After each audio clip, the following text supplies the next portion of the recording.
Anthony Marais, je travaille à EDF en Corse et je travaille donc actuellement sur un projet de déconstruction, réhabilitation d'un ancien site EDF situé à Luciane, à peu près à 20 km au sud de Bastia. Ce projet fait suite à l'arrêt d'une ancienne centrale diesel située sur Luciane. Cette centrale a été arrêtée en 2014 et depuis nous sommes dans le projet de déconstruction, réhabilitation de ce site. Nous sommes actuellement dans la phase de réhabilitation qui a consisté dans un premier temps à faire un diagnostic qui a débouché sur un arrêté préfectoral cadrant les opérations de dépollution du site. Ce site doit être réhabilité puisqu'il a été choisi par EDF pour la construction d'une nouvelle station de conversion de courant, le projet Sacoy 3, qui rentre dans le cadre de la programmation pluriannuelle de l'énergie de la Corse.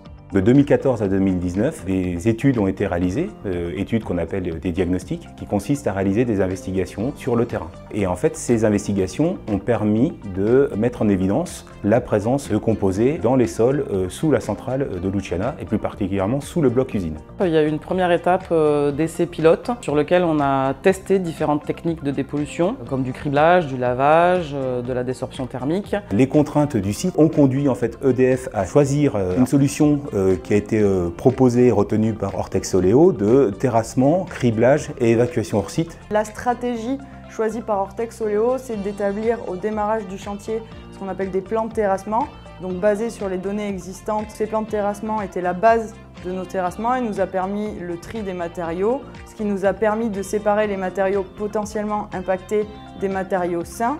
Et pour les matériaux potentiellement impactés, ils étaient analysés avant traitement. Donc nous avons traité que des matériaux qui présentaient des teneurs supérieures au seuil de réhabilitation.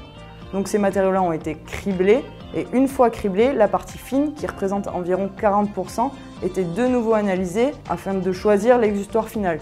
Soit une valorisation en biocentre, soit, si les teneurs étaient conformes, une réutilisation sur site. Et ce point-là, au final, est quand même assez intéressant puisqu'on a diminué derrière le nombre de camions à évacuer, le volume de matériaux à stocker dans des installations spécialisées. Et il y avait des contraintes de place inhérentes au site, notamment les accès entrée-sortie camion. On a pris en compte les volumes à terrasser, mais également les volumes d'étalus. On était quand même sur des terrassements à forte profondeur de 7 à 10 mètres. Et de mettre en place cette stratégie-là, ça nous a permis de valoriser le maximum de matériaux, puisque sur les 13 500 m3 identifiés potentiellement impactés au démarrage du chantier, nous avons réussi à en remettre en remblaiement sur site environ 10 000 m3, ce qui représente 75%.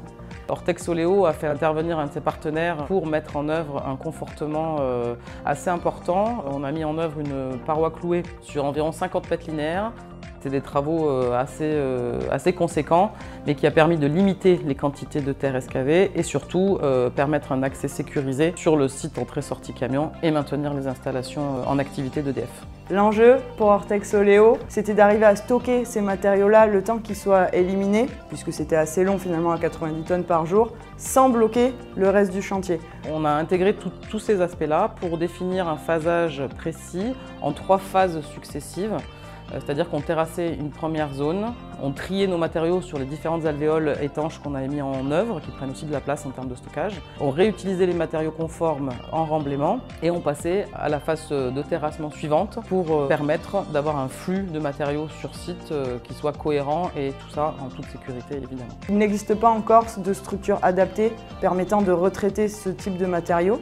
Donc on s'est très vite rendu compte qu'il allait falloir envoyer les matériaux sur le continent. Donc les terres du site de Luciana ont été chargées dans des camions semi-remorques et étaient transportées via des ferries et ensuite elles étaient reprises depuis le port de Marseille pour être évacuées à Bellegarde. On a choisi la filière de Bellegarde pour notamment limiter l'impact environnemental de ces transports de terre qui étaient déjà assez compliqués à mettre en œuvre. On a éliminé comme ça de l'ordre de 6 000 tonnes.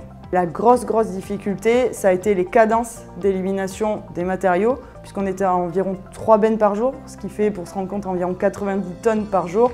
Et sur les 6 500 tonnes qu'on a évacuées sur la totalité du chantier, ça fait beaucoup de temps par rapport au planning qui nous était imparti. Ce que nous attendions, c'était que Ortex-Soléo soit force de proposition dès que des difficultés pouvaient être rencontrées. Je pense que la qualité du relationnel que nous avons eu avec l'entreprise Ortex-Soléo a été une des clés de réussite de ce projet. c'est aussi l'aspect gestion de l'hygiène, sécurité, environnement. Le groupe Ortec présente des engagements forts. On avait quand même pas mal d'enjeux de ce côté-là puisqu'on avait affaire à des pollutions assez importantes. Cet accompagnement, cette flexibilité qu'on a pu mettre en œuvre par rapport aux opérations a fait la différence et a permis que Ortec Soléo puisse réaliser ce chantier de grande ampleur.